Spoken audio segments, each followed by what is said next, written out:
লৈ আহি আমাৰ এইটো অৱস্থা পাৰ হ'বলৈ কাৰণে আমাৰ অলপ দিগদাৰ হৈ গৈছে দেখা পাইছেই চাব চাব বাটো ভাঙিব ভাইটি অলপ ধৰি দিয়াচোন ভাইটি ধৰি দিয়া ভাইটি ধৰি দিয়াচোন ধৰি দিয়া অকল এইডোখৰ নহয় বাইদেউ জক আগলৈ জক মই দেখাই দিছোঁ কেনেকুৱা মাজেৰে জাক গৈ থাকিবলৈ এইটো এইফালে ৰাস্তা নাই কিন্তু দেই এই বোকা পানীৰ মাজেৰে এনেকুৱাকৈ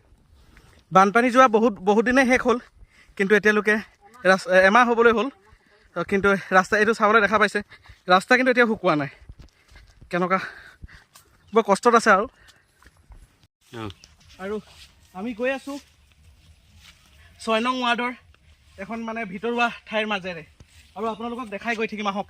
ৰিলিফ দিবলৈ মানে য'ত আমি প্ৰথম মানে ঘৰ সজাৰ কথা চিন্তা কৰিছিলোঁ আৰু ক'ত ঘৰ সাজি দিছোঁ আৰু কেনেকুৱা জেগাত ঘৰ সাজিবলৈ গৈ আছোঁ আপোনালোকক দেখাম বলক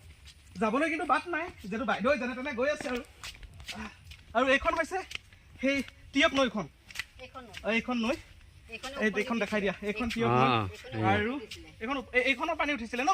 এইখনৰ পৰা পানী উঠিছিলে আৰু এই নৈৰ কাষে কাষে আমি গৈ আছোঁ যাবলৈ বাটো নাই একেবাৰে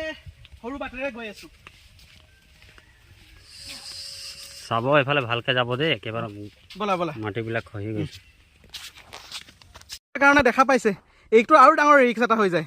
খোজকাঢ়ি যাবলৈ নাই য'ত মানে গৈছে ইয়াত মানুহ কেনেকুৱা পাৰ হয়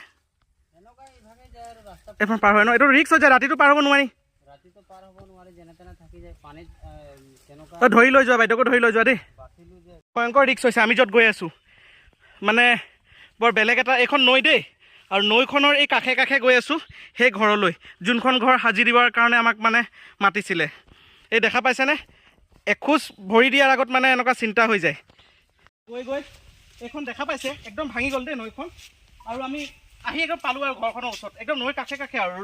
কাষে গৈ আছোঁ আৰু ঘৰখন যোনখন ঘৰ সাজি দিয়াৰ কাৰণে বলক দেখাই গৈ থাকিম আপোনালোকক সেই ঘৰখন